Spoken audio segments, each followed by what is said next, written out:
नमस्कार। खबरों के इस बुलेटिन में तुहाडा स्वागत है। मैं हाँ जसप्रीत सिंह। पहला पेश ने चोणवीं खबरां। देश में कोविड-19 नाल होण वालियां मौतां दी दर च लगातार गिरावट जारी। हुण तक 18.5 लाख तो वध मरीज़ कोरोना तो सेहतयाब होए। देश में सेहतयाब होण वालियां दी गिणती एक्टिव केसां नालों 11,84,000 तो वध।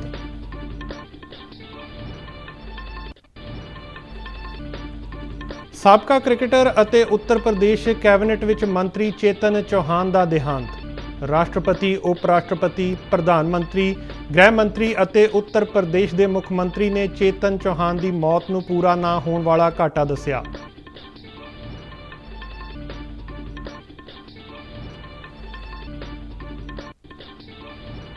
ਪੰਜਾਬ 'ਚ ਐਤਵਾਰ ਨੂੰ ਕੋਰੋਨਾ ਦੇ 1165 ਨਵੇਂ ਮਾਮਲਿਆਂ ਦੀ ਪੁਸ਼ਟੀ ਹੋਈ। मानसा जिले के गरीब परिवारों ने प्रधानमंत्री आवास योजना तहत पक्के मकान मिलने ते खुशी जाहिर की। भारतीय रेलवे वालों गरीब कल्याण रोजगार मुहिम तहत देश के 116 जिलों च लोड़ींदे कामां ते सरगर्मियां नूं अंजाम दिता जा रहा है। पितरी सूबियां च परते प्रवासी मजदूरां नूं इस मुहिम तहत पेंडू खेतरां च रोजगार के मौके मिल रहे हैं।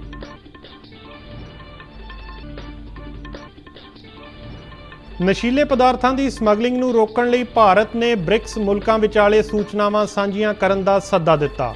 ब्रिक्स मुल्कां दे टास्क फोर्स की चौथी मीटिंग दौरान वख-वख मुद्दों ते चर्चा हुई।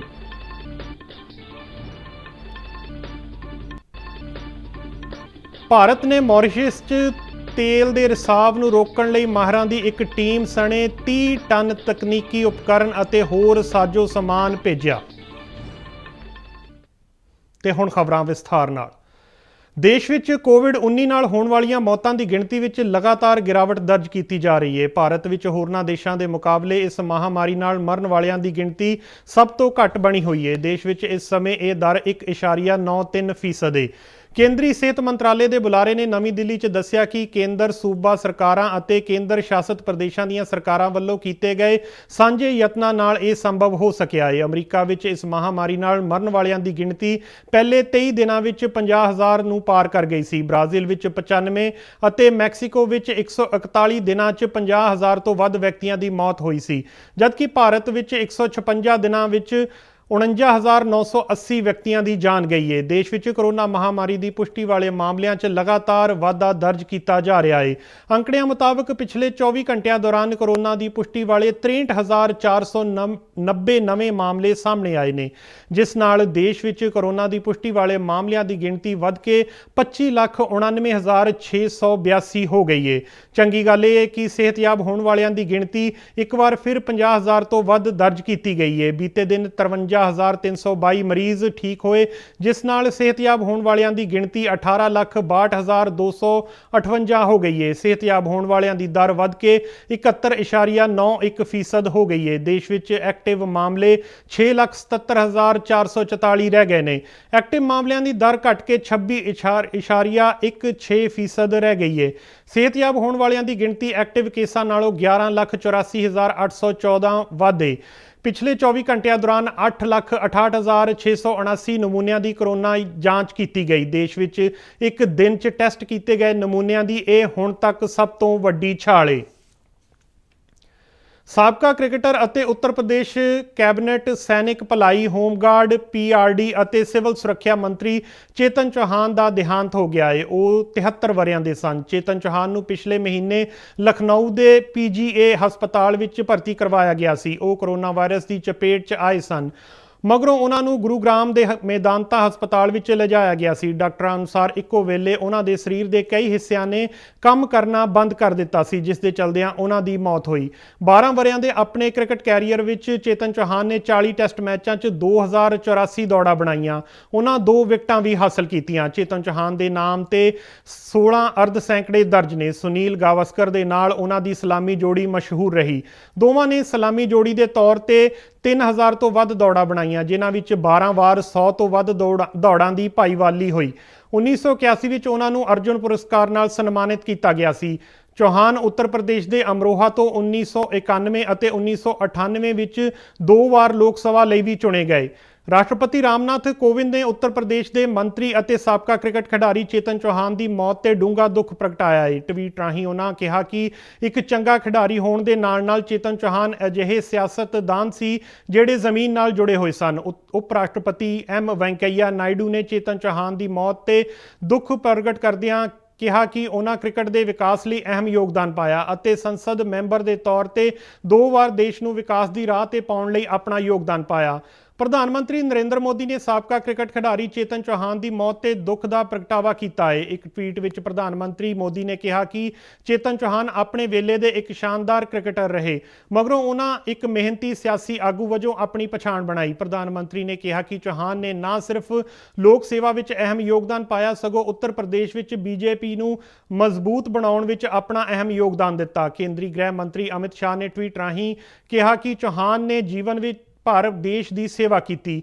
ਚੇਤਨ ਚੌਹਾਨ ਦੀ ਮੌਤ ਨੂੰ ਉਹਨਾਂ ਭਾਰਤੀ ਸਿਆਸੀ ਅਤੇ ਕ੍ਰਿਕਟ ਦੋਵਾਂ ਲਈ ਇੱਕ ਵੱਡਾ ਘਾਟਾ ਦੱਸਿਆ। ਉੱਤਰ ਪ੍ਰਦੇਸ਼ ਦੇ ਮੁੱਖ ਮੰਤਰੀ ਯੋਗੀ ਆਦਿੱਤਿਆਨਾਥ ਅਤੇ ਸੂਬਾ ਕੈਬਨਿਟ ਦੇ ਹੋਰਨਾਂ ਮੰਤਰੀਆਂ ਨੇ ਸਾਬਕਾ ਕ੍ਰਿਕਟ ਖਿਡਾਰੀ ਅਤੇ ਆਪਣੇ ਸਾਥੀ ਚੇਤਨ ਚੌਹਾਨ ਨੂੰ ਕੈਬਨਿਟ ਦੀ ਮੀਟਿੰਗ ਦੌਰਾਨ 2 ਮਿੰਟ ਦਾ ਮੌਨ ਧਾਰ ਕੇ ਸ਼ਰਧਾਂਜਲੀ ਭੇਂਟ ਕੀਤੀ। ਯੋਗੀ ਨੇ ਚੇਤਨ ਚੌਹਾਨ ਦੀ ਮੌਤ ਨੂੰ ਨਾ ਪੂਰਾ ਹੋਣ ਵਾਲਾ ਘਾਟਾ ਦੱਸਿਆ। ਪੰਜਾਬ ਵਿੱਚ ਕੋਰੋਨਾ ਦੀ ਪੁਸ਼ਟੀ ਵਾਲੇ ਮਾਮਲਿਆਂ 'ਚ ਲਗਾਤਾਰ ਵਾਧਾ ਦਰਜ ਕੀਤਾ ਜਾ ਰਿਹਾ ਹੈ। ਐਤਵਾਰ ਨੂੰ 1165 ਨਵੇਂ ਕੋਵਿਡ-19 ਮਾਮਲਿਆਂ ਦੀ ਪੁਸ਼ਟੀ ਹੋਣ ਨਾਲ ਸੂਬੇ ਵਿੱਚ ਕੋਰੋਨਾ ਦੇ ਕੁੱਲ ਮਾਮਲਿਆਂ ਦੀ ਗਿਣਤੀ ਵੱਧ ਕੇ 31,206 ਤੇ ਪੁੱਜ ਗਈ। ਐਤਵਾਰ ਨੂੰ ਸੂਬੇ ਵਿੱਚ ਇਸ ਮਹਾਮਾਰੀ ਨਾਲ 41 ਮੌਤਾਂ ਹੋਈਆਂ, ਜਿਸ ਨਾਲ ਕੁੱਲ ਮਰਨ ਵਾਲਿਆਂ ਦੀ ਗਿਣਤੀ 812 ਤੱਕ ਪੁੱਜ ਗਈ। ਸਿਹਤ ਮਹਿਕਮੇ ਵੱਲੋਂ ਚੰਡੀਗੜ੍ਹ ਤੋਂ ਜਾਰੀ ਬੁਲੇਟਿਨ ਮੁਤਾਬਕ ਇਸ ਭਿਆਨਕ ਬਿਮਾਰੀ ਨੇ ਲੁਧਿਆਣਾ 'ਚ ਐਤਵਾਰ ਨੂੰ 14 ਜਾਨਾਂ ਲਈਆਂ। ਪਟਿਆਲਾ 'ਚ ਇਸ ਮਹਾਮਾਰੀ ਨਾਲ 7, ਅੰਮ੍ਰਿਤਸਰ ਅਤੇ ਸੰਗਰੂਰ ਵਿੱਚ 3-3, ਫਿਰੋਜ਼ਪੁਰ 'ਚ 2, ਮੁਹਾਲੀ, ਬਰਨਾਲਾ, ਫਤਿਹਗੜ੍ਹ ਸਾਹਿਬ, ਫਾਜ਼ਿਲਕਾ, ਕਪੂਰਥਲਾ, ਗੁਰਦਾਸਪੁਰ, ਹੁਸ਼ਿਆਰਪੁਰ ਅਤੇ ਮੋਗਾ ਜ਼ਿਲ੍ਹੇ 'ਚ ਇੱਕ ਮੌਤ ਦਰਜ ਕੀਤੀ ਗਈ। ਲੁਧਿਆਣਾ ਜ਼ਿਲ੍ਹੇ 'ਚ ਪਿਛਲੇ 24 ਘੰਟਿਆਂ ਦੌਰਾਨ 315 ਨਵੇਂ ਮਾਮਲਿਆਂ ਦੀ ਪੁਸ਼ਟੀ ਹੋਈ, ਜਦਕਿ ਜਲੰਧਰ 'ਚ 187, ਫਿਰੋਜ਼ਪੁਰ 'ਚ 96, ਮੁਹਾਲੀ 'ਚ 91, ਪਟਿਆਲਾ 'ਚ 90, ਗੁਰਦਾਸਪੁਰ 'ਚ 74 ਅਤੇ ਮੋਗਾ ਵਿੱਚ 64 ਕੋਰੋਨਾ ਕੇਸਾਂ ਦੀ ਪੁਸ਼ਟੀ ਹੋਈ। ਸੂਬੇ ਵਿੱਚ ਇਸ ਬਿਮਾਰੀ ਤੋਂ ਸਿਹਤਯਾਬ ਹੋਣ ਵਾਲਿਆਂ ਦੀ ਗਿਣਤੀ 19,431 ਤੇ ਪਹੁੰਚ ਗਈ ਹੈ। ਇਸ ਵੇਲੇ ਐਕਟਿਵ ਕੇਸ 10,963 ਰਹਿ ਗਏ ਨੇ। ਕੱਲ ਵੱਖੋ ਵੱਖਰੇ ਜ਼ਿਲ੍ਹਿਆਂ ਚੋਂ 568 ਮਰੀਜ਼ ਸਿਹਤਯਾਬ ਐਲਾਨੇ ਗਏ। ਸਿਹਤਯਾਬ ਹੋਣ ਵਾਲਿਆਂ ਵਿੱਚ 94 ਮਰੀਜ਼ ਲੁਧਿਆਣਾ, 110 ਮਰੀਜ਼ ਗੁਰਦਾਸਪੁਰ, 91 ਮਰੀਜ਼ ਅੰਮ੍ਰਿਤਸਰ ਜ਼ਿਲ੍ਹੇ ਨਾਲ ਸੰਬੰਧਿਤ ਸਨ। ਪੰਜਾਬ ਸਰਕਾਰ ਨੇ ਵਿਕਾਸ ਪ੍ਰੋਜੈਕਟਾਂ ਲਈ ਸਵੈ ਇੱਛਾ ਲਈ ਆਪਣੀ ਜਾਇਦਾਦਾਂ ਦੇਣ ਵਾਲਿਆਂ ਲਈ ਲੈਂਡ ਪੂਲਿੰਗ ਨੀਤੀ ਤਹਿਤ ਉਹਨਾਂ ਨੂੰ ਵਾਧੂ ਮੁਆਵਜ਼ੇ ਵਜੋਂ 1000 ਵਰਗ ਗਜ਼ ਦਾ ਰਿਹਾਇਸ਼ੀ ਪਲਾਟ ਅਤੇ 200 ਵਰਗ ਗਜ਼ ਦਾ ਵਪਾਰਕ ਪਲਾਟ ਦੇਣ ਦਾ ਐਲਾਨ ਕੀਤਾ ਹੈ। ਇੱਕ ਸਰਕਾਰੀ ਬੁਲਾਰੇ ਨੇ ਚੰਡੀਗੜ੍ਹ 'ਚ ਇਹ ਜਾਣਕਾਰੀ ਦਿੰਦਿਆਂ ਦੱਸਿਆ ਕਿ ਇਸ ਨੀਤੀ ਤਹਿਤ ਗਮਾਡਾ ਨੇ ਮੋਹਾਲੀ ਜ਼ਿਲ੍ਹੇ 'ਚ 1680 ਏਕੜ ਜ਼ਮੀਨ ਐਕਵਾਇਰ ਕੀਤੀ ਹੈ। ਉਹਨਾਂ ਦੱਸਿਆ ਕਿ ਕਿਸਾਨਾਂ ਨੂੰ ਜ਼ਮੀਨ ਦੇ ਨਕਦ ਮੁਆਵਜ਼ੇ ਦੀ ਥਾਂ ਤੇ ਇਹ ਪਲਾਟ ਦਿੱਤੇ ਜਾਣਗੇ। ਪ੍ਰਧਾਨ ਮੰਤਰੀ ਆਵਾਸ ਯੋਜਨਾ ਤਹਿਤ ਦੇਸ਼ ਭਰ ਵਿੱਚ ਗਰੀਬ ਲੋਕਾਂ ਨੂੰ ਰਹਿਣ ਲਈ ਮਕਾਨ ਮੁਹੱਈਆ ਕਰਵਾਏ ਗਏ ਨੇ। ਜੋ ਲੋਕ ਕਦੀ ਸਿਰ ਤੇ ਛੱਤ ਜਾਂ ਪੱਕੇ ਮਕਾਨ ਬਾਰੇ ਸੋਚ ਵੀ ਨਹੀਂ ਸਕਦੇ ਸੀ, ਉਹਨਾਂ ਨੂੰ ਸਰਕਾਰ ਵੱਲੋਂ ਪੱਕੇ ਮਕਾਨ ਬਣਾ ਕੇ ਦਿੱਤੇ ਗਏ, ਜਿਸ ਨਾਲ ਉਹਨਾਂ ਦੀ ਜ਼ਿੰਦਗੀ ਬਹੁਤ ਸੁਖਾਲੀ ਹੋ ਗਈ ਹੈ। ਪ੍ਰਧਾਨ ਮੰਤਰੀ ਆਵਾਸ ਯੋਜਨਾ ਤਹਿਤ ਇਸ ਸਾਲ ਮਾਨਸਾ ਜ਼ਿਲ੍ਹੇ ਵਿੱਚ 765 ਮਕਾਨ ਬਣਾਏ ਜਾ ਰਹੇ ਨੇ। ਜ਼ਿਲ੍ਹੇ ਦੇ ਪਿੰਡਾਂ ਵਿੱਚ ਰਹਿੰਦੇ ਗਰੀਬ ਲੋਕ ਜੋ ਆਪਣਾ ਘਰ ਨਹੀਂ ਬਣਾ ਸਕਦੇ, ਉਹਨਾਂ ਨੂੰ ਪੰਜਾਬ ਸਰਕਾਰ ਦੇ ਪੇਂਡੂ ਅਤੇ ਪੰਚਾਇਤ ਵਿਕਾਸ ਵਿਭਾਗ ਵੱਲੋਂ ਪ੍ਰਧਾਨ ਮੰਤਰੀ ਆਵਾਸ ਯੋਜਨਾ ਪੇਂਡੂ ਤਹਿਤ 765 ਪਰਿਵਾਰਾਂ ਨੂੰ ਪੱਕੇ ਘਰਾਂ ਦੀ ਉਸਾਰੀ ਲਈ ਗ੍ਰਾਂਟ ਦਿੱਤੀ ਜਾ ਰਹੀ ਹੈ। ਇਹਨਾਂ ਵਿੱਚੋਂ 116 ਮਕਾਨ ਬਣ ਕੇ ਤਿਆਰ ਹੋ ਚੁੱਕੇ ਨੇ, ਜਦਕਿ ਬਾਕੀ ਰਹਿੰਦੇ ਮਕਾਨ ਮਾਰਚ 2021 ਤੱਕ ਮੁਕੰਮਲ ਹੋ ਜਾਣਗੇ। ਹਰ ਲਾਭਪਾਤਰੀ ਨੂੰ 3 ਕਿਸ਼ਤਾਂ ਵਿੱਚ ਜਿੱਥੇ 1,20,000 ਰੁਪਏ ਦੀ ਵਿੱਤੀ ਸਹਾਇਤਾ ਮਿਲੇਗੀ, ਉੱਥੇ ਹੀ ਮਨਰੇਗਾ ਤਹਿਤ ਲਾਭਪਾਤਰੀ ਨੂੰ 90 ਦਿਹਾੜੀਆਂ ਦੀ ਮਜ਼ਦੂਰੀ ਵੀ ਮਿਲੇਗੀ, ਕਿਉਂਕਿ ਇਹਨਾਂ ਮਕਾਨਾਂ ਦੀ ਉਸਾਰੀ ਦਾ ਕੰਮ ਮਨਰੇਗਾ ਮਜ਼ਦੂਰਾਂ ਤੋਂ ਕਰਵਾਇਆ ਜਾ ਰਿਹਾ ਹੈ। ਮਾਨਸਾ ਦੇ ਵਧੀਕ ਡਿਪਟੀ ਕਮਿਸ਼ਨਰ ਅਮਰਪ੍ਰੀਤ ਕੌਰ ਸੰਧੂ ਨੇ ਦੱਸਿਆ ਕਿ ਇਸ ਸਕੀਮ ਵਿੱਚ ਲਾਭਪਾਤਰੀਆਂ ਦੀ ਚੋਣ ਆਰਥਿਕ ਜਨਜਾਤੀ ਜਨਗਣਨਾ 2011 ਦੇ ਆਧਾਰ ਤੇ ਵਿਭਾਗ ਵੱਲੋਂ ਕੀਤੀ ਗਈ ਹੈ। ਉਹਨਾਂ ਅੱਗੇ ਦੱਸਿਆ ਕਿ 1,20,000 ਰੁਪਏ ਦੀ ਗ੍ਰਾਂਟ ਦੀ ਪਹਿਲੀ ਕਿਸ਼ਤ 30,000, ਦੂਜੀ 72,000 ਅਤੇ ਤੀਜੀ ਕਿਸ਼ਤ 18,000 ਰੁਪਏ ਦੀ ਦਿੱਤੀ ਜਾਂਦੀ ਹੈ। ਇਸ ਤੋਂ ਇਲਾਵਾ ਮਨਰੇਗਾ ਕਾਮਿਆਂ ਨੂੰ ਵੀ ਮਜ਼ਦੂਰੀ ਮਿਲ ਜਾਂਦੀ ਹੈ। ਮਾਨਸਾ ਡਿਸਟ੍ਰਿਕਟ ਦੇ ਵਿੱਚ 765 ਘਰ ਅਸੀਂ ਕਰਵਾਏ ਹੈਗੇ, ਟਾਰਗੇਟਸ ਪੂਰੇ ਕੀਤੇ ਹੈਗੇ ਹੈ ਤੇ ਬੈਨੀਫੀਸ਼ੀਅਰੀਜ਼ ਨੂੰ ਆਇਡੈਂਟੀਫਾਈ ਕੀਤਾ, ਜਿਹਨੂੰ ਮੈਂ ਸਹੀ ਤਰੀਕੇ ਨਾਲ ਕਹਾਂ, ਤੇ ਉਹਦੇ ਚੋਂ 116 ਘਰ ਸਾਡੇ ਮੁਕੰਮਲ ਹੋ ਚੁੱਕੇ ਨੇ ਤੇ ਬਾਕੀ ਅਸੀਂ ਅਗਲੇ ਮਾਰਚ ਤੱਕ ਸਾਡਾ ਟਾਰਗੇਟ ਹੈਗਾ ਕਿ ਅਸੀਂ ਉਹਨਾਂ ਨੂੰ ਜਲਦ ਤੋਂ ਜਲਦ ਕੰਪਲੀਟ ਕਰਵਾਵਾਂਗੇ ਤੇ ਹਰ ਬੈਨੀਫੀਸ਼ੀਅਰੀ ਨੂੰ 1,20,000 ਰੁਪਇਆ ਪ੍ਰਤੀ ਘਰ ਮਿਲਦਾ ਹੈਗਾ ਐਂਡ ਅਸੀਂ ਇਹਨੂੰ ਛੇਤੀ ਤੋਂ ਛੇਤੀ ਕੰਪਲੀਟ ਕਰਵਾਉਣ ਦਾ ਸੋਚ ਰਹੇ ਹਾਂ ਤਾਂ ਕਿ ਅਸੀਂ ਆਵਾਸ ਯੋਜਨਾ ਦੇ ਵਿੱਚ ਹੋਰ ਬੈਨੀਫੀਸ਼ੀਅਰੀਜ਼ ਨੂੰ ਇਹਦੇ ਵਿੱਚ ਕਵਰ ਕਰ ਸਕੀਏ। ਕਨਵਰਜੈਂਸ ਇਹਨੂੰ ਅਸੀਂ ਕਹਿ ਸਕਦੇ ਹਾਂ। ਪ੍ਰਸਾਰ ਭਾਰਤੀ ਦੇ ਨੁਮਾਇੰਦੇ ਨੇ ਪ੍ਰਧਾਨ ਮੰਤਰੀ ਆਵਾਸ ਯੋਜਨਾ ਤਹਿਤ ਪਿੰਡ ਕਰਮਗੜ੍ਹ, ਉਤਾਂਵਲੀ, ਬੁਰਜ ਰਾਖੀ ਅਤੇ ਚਕੇਰੀਆਂ ਦੇ ਲਾਭਪਾਤਰੀਆਂ ਨਾਲ ਗੱਲਬਾਤ ਕੀਤੀ। ਇਹ ਲੋਕ ਪੱਕੇ ਮਕਾਨ ਮਿਲਣ ਤੇ ਬੇहद ਖੁਸ਼ ਨਜ਼ਰ ਆਏ। ਪ੍ਰਧਾਨ ਮੰਤਰੀ ਨਰਿੰਦਰ ਮੋਦੀ ਜੀ ਦਾ ਧੰਨਵਾਦ ਕਰਦੇ ਹਾਂ ਜਿਹਨੇ ਤਹਿਤ ਸਾਨੂੰ ਇਹ ਮਕਾਨ ਨਵੇਂ ਬਣਾ ਕੇ ਦਿੱਤੇ। ਸਾਡੇ ਪੁਰਾਣੇ ਜਿਹੜੇ ਮਕਾਨ ਸੀ ਉਹ ਡਿੱਗਣ ਵਾਲੇ ਸੀਗੇ, ਚਿਉਂਦੇ ਸੀ ਜਦੋਂ ਬਰਸਾਤਾਂ ਹੁੰਦੀਆਂ ਸੀ, ਸਾਨੂੰ ਕੋਈ ਸਹੂਲਤ ਨਹੀਂ ਸੀ। ਹੁਣ ਸਾਡੇ ਬਹੁਤ ਵਧੀਆ ਮਕਾਨ ਬਣ ਗਏ ਜੀ। ਘੱਟੋ ਘੱਟ 40-50 ਸਾਲ ਦੀ ਸਾਡੀ ਮਿਆਦ ਹੋ ਗਈ। ਅਸੀਂ ਨਰਿੰਦਰ ਮੋਦੀ ਜੀ ਦਾ ਬਹੁਤ ਧੰਨਵਾਦ ਕਰਦੇ ਚਾਹੁੰਦੀ ਅਸੀਂ ਸ਼੍ਰੀ ਨਰਿੰਦਰ ਮੋਦੀ ਜੀ ਦਾ ਬਹੁਤ ਧੰਨਵਾਦ ਕਰਦੇ ਹਾਂ ਜਿਨ੍ਹਾਂ ਨੇ ਸਾਨੂੰ ਬਹੁਤ ਅੱਛੇ ਪੱਕੇ ਮਕਾਨ ਬਣਾ ਕੇ ਦਿੱਤੇ ਔਰ ਬਹੁਤ ਸਾਰੀਆਂ ਸਹੂਲਤਾਂ ਦਿੱਤੀਆਂ। ਪਹਿਲਾਂ ਅਸੀਂ ਕੱਚੇ ਘਰਾਂ ਦੇ ਵਿੱਚ ਰਹਿੰਦੇ ਸੀ, ਕੋਈ ਰਿਸ਼ਤੇਦਾਰ ਆਉਂਦੇ ਸੀ ਜਾਂ ਕਿਸੇ ਵੀ ਤਰ੍ਹਾਂ ਦਾ ਕੋਈ ਪ੍ਰੋਗਰਾਮ ਹੁੰਦਾ ਸੀ, ਸਾਨੂੰ ਬਹੁਤ ਸਾਰੀ ਪ੍ਰੋਬਲਮਸ ਆਉਂਦੀਆਂ ਸੀ ਔਰ ਜਦੋਂ ਕੋਈ ਬਾਰਿਸ਼ ਦਾ ਮੌਸਮ ਹੁੰਦਾ ਸੀ ਉਸ ਟਾਈਮ ਤੇ ਵੀ ਕੱਚੇ ਮਕਾਨਾਂ ਦੇ ਵਿੱਚ ਸਾਨੂੰ ਬਹੁਤ ਦਿੱਕਤ ਆਉਂਦੀ ਸੀ। ਪਰ ਸ਼੍ਰੀ ਨਰਿੰਦਰ ਮੋਦੀ ਦਾ ਅਸੀਂ ਤਹਿ ਦਿਲ ਤੋਂ ਧੰਨਵਾਦ ਕਰਦੇ ਹਾਂ, ਉਹਨਾਂ ਨੇ ਸਾਨੂੰ ਬਹੁਤ ਅੱਛੇ ਵਧੀਆ ਘਰ ਬਣਾ ਕੇ ਦਿੱਤੇ। ਸਾਨੂੰ ਜੀ 2 ਲੱਖ ਰੁਪਇਆ ਸਹਾਇਤਾ ਦਿੱਤੀ ਗਵਰਨਮੈਂਟ ਨੇ, ਅਸੀਂ ਇਹਦੇ ਹਿਸਾਬ ਨਾਲ ਅਸੀਂ ਮਕਾਨ ਪਾ ਲਿਆ ਤੇ ਬਹੁਤ ਧੰਨਵਾਦ ਹੈ ਸਰਕਾਰ ਨੇ। ਸਾਨੂੰ 3 ਕਿਸ਼ਤਾਂ 'ਚ ਸਾਨੂੰ ਪੈਸੇ ਦੇ ਤੇ ਅਸੀਂ ਮਕਾਨ ਪਾ ਲਿਆ ਉਹਦਾ, ਕੱਚੇ ਚੋਂ ਪੱਕੇ ਹੋ ਗਏ ਜੀ। ਭਾਰਤੀ ਰੇਲਵੇ ਵੱਲੋਂ ਗਰੀਬ ਕਲਿਆਣ ਰੋਜ਼ਗਾਰ ਮੁਹਿੰਮ ਤਹਿਤ 6 ਸੂਬਿਆਂ ਵਿੱਚ ਰੋਜ਼ਗਾਰ ਦੇ ਨਵੇਂ ਮੌਕੇ ਪੈਦਾ ਕੀਤੇ ਨੇ। ਰੇਲਵੇ ਵਣਜ ਅਤੇ ਸਨਅਤ ਮੰਤਰੀ ਪਿਊਸ਼ ਗੋਇਲ ਵੱਲੋਂ ਇਹਨਾਂ ਪ੍ਰੋਜੈਕਟਾਂ ਦੇ ਨੇੜਿਓਂ ਨਜ਼ਰ ਰੱਖੀ ਜਾ ਰਹੀ ਹੈ। ਜਿਨ੍ਹਾਂ ਸੂਬਿਆਂ ਵੱਲੋਂ ਇਹ ਸਕੀਮ ਤਹਿਤ ਪ੍ਰਵਾਸੀ ਮਜ਼ਦੂਰਾਂ ਲਈ ਰੋਜ਼ਗਾਰ ਦੇ ਮੌਕੇ ਉਪਲਬਧ ਕਰਵਾਏ ਜਾ ਰਹੇ ਨੇ ਤੇ ਨਿਗਰਾਨੀ ਵੀ ਰੱਖੀ ਜਾ ਰਹੀ ਹੈ। ਬਿਹਾਰ, ਝਾਰਖੰਡ, ਮੱਧ ਪ੍ਰਦੇਸ਼, ਓਡੀਸ਼ਾ, ਰਾਜਸਥਾਨ ਅਤੇ ਉੱਤਰ ਪ੍ਰਦੇਸ਼ ਵਿੱਚ 2,988 ਕਰੋੜ ਰੁਪਏ ਦੀ ਲਾਗਤ ਨਾਲ ਰੇਲਵੇ ਦੇ 165 ਢਾਂਚਾ ਪ੍ਰੋਜੈਕਟਾਂ ਤੇ ਕੰਮ ਜਾਰੀ ਹੈ। 14 ਅਗਸਤ ਤੱਕ ਇਸ ਮੁਹਿੰਮ ਤਹਿਤ 11,296 ਵਰਕਰਾਂ ਨੂੰ ਕੰਮ ਤੇ ਲਗਾਇਆ ਗਿਆ ਹੈ ਅਤੇ ਬਣਦੇ ਭੁਗਤਾਨ ਲਈ 1,336 ਕਰੋੜ ਰੁਪਏ ਤੋਂ ਵੱਧ ਦੀਆਂ ਰਕਮਾਂ ਠੇਕੇਦਾਰਾਂ ਨੂੰ ਜਾਰੀ ਕੀਤੀਆਂ ਗਈਆਂ ਨੇ। ਰੇਲਵੇ ਵੱਲੋਂ ਹਰ ਜ਼ਿਲ੍ਹੇ ਅਤੇ ਸੂਬੇ ਵਿੱਚ ਨੋਡਲ ਅਧਿਕਾਰੀ ਤਾਇਨਾਤ ਕੀਤੇ ਗਏ ਨੇ ਤਾਂ ਜੋ ਸਰਕਾਰ ਅਤੇ ਕਾਮਿਆਂ ਵਿਚਾਲੇ ਸੁਚੱਜਾ ਤਾਲਮੇਲ ਰੱਖਿਆ ਜਾ ਸਕੇ।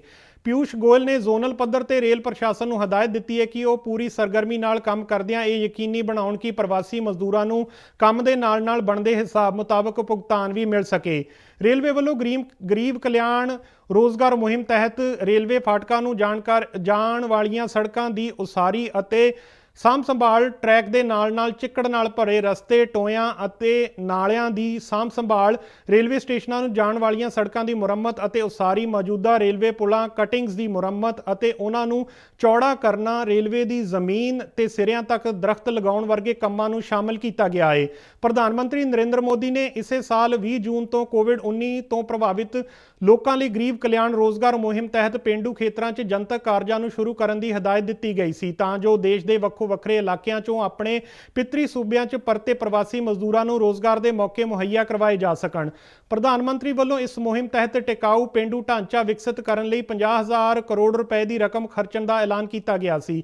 125 ਦਿਨ ਦੀ ਇਹ ਮੁਹਿੰਮ ਮਿਸ਼ਨ ਮੋਡ ਵਿੱਚ ਲਾਗੂ ਕੀਤੀ ਜਾ ਰਹੀ ਹੈ। ਇਸ ਵਿੱਚ ਪੂਰਾ ਧਿਆਨ 116 ਜ਼ਿਲ੍ਹਿਆਂ ਵਿੱਚ ਲੋੜੀਂਦੇ ਕੰਮਾਂ ਅਤੇ ਸਰਗਰਮੀਆਂ ਵਿੱਚ ਲਗਾਇਆ ਜਾ ਰਿਹਾ ਹੈ। ਇਸ ਮੁਹਿੰਮ 'ਚ ਪੇਂਡੂ ਵਿਕਾਸ, ਪੰਚਾਇਤ ਰਾਜ, ਸੜਕੀ ਆਵਾਜਾਈ, ਹਾਈਵੇਜ਼, ਖਾਣਾ, ਪੀਣ ਵਾਲਾ ਪਾਣੀ ਅਤੇ ਸਵੱਛਤਾ, ਵਾਤਾਵਰਣ, ਰੇਲਵੇ, ਪੈਟਰੋਲੀਅਮ ਅਤੇ ਕੁਦਰਤੀ ਗੈਸ, ਨਵੀਂ ਅਤੇ ਨਸ਼ਟ ਨਾ ਹੋਣ ਵਾਲੀ ਊਰਜਾ, ਸਰਹੱਦੀ ਸੜਕਾਂ, ਦੂਰਸੰਚਾਰ ਅਤੇ ਖੇਤੀਬਾੜੀ ਮੰਤਰਾਲੇ ਵੱਲੋਂ ਸਾਂਝੇ ਯਤਨ ਕੀਤੇ ਜਾ ਰਹੇ ਨੇ ਤਾਂ ਜੋ 25 ਜਨਤਕ ਢਾਂਚਾ ਕਾਰਜਾਂ ਅਤੇ ਉਹਨਾਂ ਨਾਲ ਸੰਬੰਧਿਤ ਹੋਰਨਾਂ ਕਾਰਜਾਂ ਨੂੰ ਪੂਰਾ ਕਰਨ ਲਈ ਰੋਜ਼ਗਾਰ ਦੇ ਮੌਕਿਆਂ 'ਚ ਤੇਜ਼ੀ ਲਿਆਂਦੀ ਜਾ ਸਕੇ। ਨਸ਼ੀਲੇ ਪਦਾਰਥਾਂ ਦੀ ਸਮਗਲਿੰਗ ਨੂੰ ਰੋਕਣ ਲਈ ਭਾਰਤ ਨੇ ਬ੍ਰਿਕਸ ਮੁਲਕਾਂ ਵਿਚਾਲੇ ਸੂਚਨਾਵਾਂ ਸਾਂਝੀਆਂ ਕਰਨ ਤੇ ਜ਼ੋਰ ਦਿੱਤਾ ਹੈ। ਇਸ ਸਬੰਧ ਵਿੱਚ ਖੂਫੀਆ ਜਾਣਕਾਰੀਆਂ ਇੱਕ ਦੂਜੇ ਨੂੰ ਦੇਣ ਲਈ ਹਰੇਕ ਮੁਲਕ ਵਿੱਚ ਇੱਕ ਨੋਡਲ ਅਧਿਕਾਰੀ ਦੀ ਤਾਇਨਾਤੀ ਕੀਤੀ ਜਾਵੇਗੀ। ਮੀਟਿੰਗ ਦੌਰਾਨ ਬਣੀਆਂ ਹੋਰਨਾਂ ਸਹਿਮਤੀਆਂ ਅਤੇ ਸਾਂਝੇਦਾਰੀ ਨੂੰ ਵਧਾਉਣ ਲਈ ਬ੍ਰਿਕਸ ਦੇਸ਼ਾਂ ਵੱਲੋਂ ਇੱਕ ਸਾਂਝਾ ਘੋਸ਼ਣਾ ਪੱਤਰ ਵੀ ਜਾਰੀ ਕੀਤਾ ਗਿਆ। ਨਸ਼ੀਲੇ ਪਦਾਰਥਾਂ ਦੀ ਸਮਗਲਿੰਗ ਤੇ ਲਗਾਮ ਲਗਾਉਣ ਲਈ ਬਣੇ ਬ੍ਰਿਕਸ ਦੇਸ਼ਾਂ ਦੇ ਟਾਸਕ ਫੋਰਸ ਦੀ ਚੌਥੀ ਮੀਟਿੰਗ ਦੌਰਾਨ ਭਾਰਤ ਨੇ ਨਾਰਕੋਟਿਕਸ ਅਤੇ ਡਰੱਗਸ ਬਾਰੇ ਜਾਣਕਾਰੀ ਫੌਰੀ ਤੌਰ ਤੇ ਆਪਸ 'ਚ ਸਾਂਝੀਆਂ ਕਰਨ ਦਾ ਸੱਦਾ ਦਿੱਤਾ। ਭਾਰਤ ਨੇ ਇਹ ਵੀ ਕਿਹਾ ਕਿ ਅਜਿਹੀਆਂ ਜਾਣਕਾਰੀਆਂ ਨੂੰ ਇੱਕ ਦੂਜੇ ਨਾਲ ਅਸਰਦਾਰ ਢੰਗ ਨਾਲ ਸਾਂਝੀਆਂ ਕਰਨ ਦੇ ਮੰਤਵ ਨਾਲ ਲੋੜੀਂਦਾ ਢਾਂਚਾ ਵਿਕਸਿਤ ਕੀਤਾ ਜਾਵੇ ਅਤੇ ਇਸ ਨੋਡਲ ਪੁਆਇੰਟ ਤੇ ਸੰਚਾਲਨ ਲਈ ਇੱਕ ਜ਼ਿੰਮੇਵਾਰ ਅਧਿਕਾਰੀ ਦੀ ਵੀ ਤਾਇਨਾਤੀ ਕੀਤੀ ਜਾਵੇ। ਭਾਰਤ ਨੇ ਕਿਹਾ ਕਿ ਅਜਿਹਾ ਹੋਣ ਨਾਲ ਜਿੱਥੇ ਸਹੀ ਸਮੇਂ ਤੇ ਇੱਕ ਦੂਜੇ ਨਾਲ ਲੋੜੀਂਦੀ ਜਾਣਕਾਰੀ ਸਾਂਝੀ ਕਰਨੀ ਸੰਭਵ ਹੋ ਸਕੇਗੀ, ਉੱਥੇ ਦੋਸ਼ੀਆਂ ਖਿਲਾਫ ਢੁਕਵੀਂ ਕਾਰਵਾਈ ਵੀ ਯਕੀਨੀ ਹੋ ਸਕੇਗੀ। ਵੀਡੀਓ ਕਾਨਫਰੰਸਿੰਗ ਰਾਹੀਂ ਹੋਈ ਇਸ ਮੀਟਿੰਗ ਵਿੱਚ ਭਾਰਤੀ ਵਫਦ ਦੀ ਅਗਵਾਈ ਨਾਰਕੋਟਿਕਸ ਕੰਟਰੋਲ ਬਿਊਰੋ ਦੇ ਮੁਖੀ ਰਾਕੇਸ਼ ਅਸਥਾਨਾ ਨੇ ਕੀਤੀ। ਮੀਟਿੰਗ 'ਚ ਰੂਸ, ਬ੍ਰਾਜ਼ੀਲ, ਚੀਨ ਅਤੇ ਦੱਖਣ ਅਫਰੀਕਾ ਦੇ ਨੁਮਾਇੰਦਿਆਂ ਨੇ ਵੀ ਹਿੱਸਾ ਲਿਆ। ਮੀਟਿੰਗ ਦੌਰਾਨ ਮੈਂਬਰ ਮੁਲਕਾਂ ਨੇ ਆਪੋ ਆਪਣੇ ਦੇਸ਼ਾਂ ਵਿੱਚ ਨਸ਼ੀਲੀਆਂ ਵਸਤਾਂ ਦੀ ਤਾਜ਼ਾ ਸਥਿਤੀ ਦੇ ਨਾਲ ਡਰੱਗਸ ਸਮਗਲਿੰਗ ਨਾਲ ਜੁੜੇ ਕੌਮਾਂਤਰੀ ਅਤੇ ਖੇਤਰੀ ਕਾਰਨਾਂ ਬਾਰੇ ਵੀ ਚਰਚਾ ਕੀਤੀ। ਬ੍ਰਿਕਸ ਮੁਲਕਾਂ ਨੇ ਸਮੁੰਦਰ ਦੇ ਰਸਤੇ ਹੋਣ ਵਾਲੀ ਨਸ਼ੀਲੇ ਪਦਾਰਥਾਂ ਦੀ ਸਮਗਲਿੰਗ ਨੂੰ ਰੋਕਣ ਲਈ ਖੂਫੀਆ ਜਾਣਕਾਰੀਆਂ ਹੋਰ ਤੇਜ਼ੀ ਨਾਲ ਸਾਂਝੀਆਂ ਕਰਨ ਬਾਰੇ ਰਣਨੀਤੀ ਬਣਾਉਣ ਦੀ ਸਲਾਹ ਦਿੱਤੀ। ਇਸ ਤੋਂ ਇਲਾਵਾ ਨਸ਼ਾ ਸਮਗਲਰਾਂ ਵੱਲੋਂ ਡਾਗ ਨੈਟ ਅਤੇ ਤਕਨੀਕ ਦੀ ਦੁਰਵਰਤੋਂ ਬਾਰੇ ਵੀ ਮੀਟਿੰਗ ਵਿੱਚ ਚਰਚਾ ਹੋਈ। ਇਸ ਦੇ ਨਾਲ ਹੀ ਖਬਰਾਂ ਦਾ ਇਹ ਬੁਲੇਟਿਨ ਖਤਮ ਹੁੰਦਾ ਹੈ। ਆਗਿਆ ਦਿਓ, ਨਮਸਕਾਰ।